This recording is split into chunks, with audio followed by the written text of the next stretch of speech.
తెలంగాణలో పార్లమెంటు ఎన్నికలకు సమయం సమీపిస్తున్న నేపథ్యంలో ప్రధాన రాజకీయ పార్టీలు తమదైన శైలిలో అడుగులు వేస్తున్నాయి. ఎవరికి వారు తమ పంథాన్ని నెగ్గించుకునేందుకు పావులు కదుపుతున్నారు. ఈ క్రమంలో చేరికలతో వచ్చిన జోష్ని కొనసాగించేలా అడుగులు వేస్తోంది హస్తం.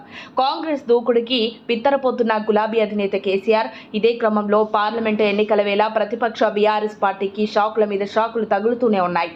ఇప్పటికే ఆ పార్టీకి చెందిన పలువురు సీనియర్ నేతలు, సిట్టింగ్ ఎంపీలు, ఎమ్మెల్యేలు గులాబీ పార్టీని వీడారు.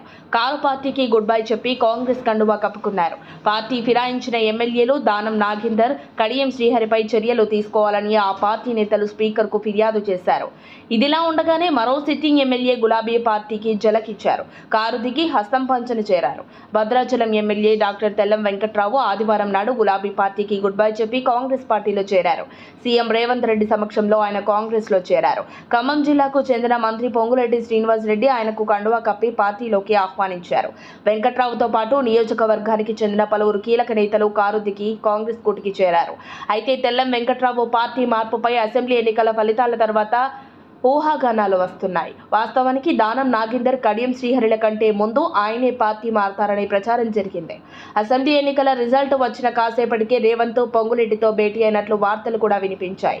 అనంతరం అదంతా అబద్ధమని తెల్లం స్వయంగా క్లారిటీ ఇచ్చారు. కానీ ఆ తర్వాత సీఎం రేవంత్ రెడ్డిని కూడా ఫ్యామిలీతో వెళ్లి మీట్ అయ్యారు. తుక్కుగూడ జనజాతర సభలో ఆయన పార్టీ మారతారనే ప్రచారం జరిగింది.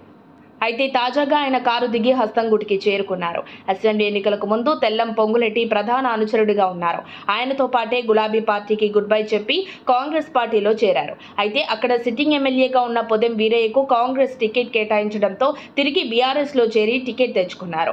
ఎన్నికల్లో వీరయ్యను ఓడించి బీఆర్ఎస్ తరపున ఎమ్మెల్యేగా గెలిచారు. ఇప్పుడు మళ్లీ తిరిగి సొంత గూడైన కాంగ్రెస్ లోకి చేరారు. అయితే బీఆర్ఎస్ లో 39 మంది ఎమ్మెల్యేలు గెలవగా ఇప్పటికే 3 సిట్టింగ్ ఎమ్మెల్యేలు కేసీఆర్ కు గుడ్ బై చెప్పి కాంగ్రెస్ తీర్థం పుచ్చుకున్నారు. దీంతో ఇంకా గులాబీ దొడ్లో 39 మంది ఎమ్మెల్యేలు మాత్రమే ఉన్నారు. వీరిలో ఎవరు ఎప్పుడు కారు దిగి కాంగ్రెస్ కండువా కప్పుకుంటారో అన్న ఆందోళన కేసీఆర్ లో ఉందట. మరిన్ని అప్డేట్స్ కోసం మా కాయ్ టీవీని సబ్స్క్రైబ్ చేసుకోండి. మా వీడియో కనుక మీకు నచ్చినట్లయితే లైక్ చేయండి, షేర్ చేయండి. మీ విలువైన అభిప్రాయాలను కామెంట్ బాక్స్లో తెలియజేయండి.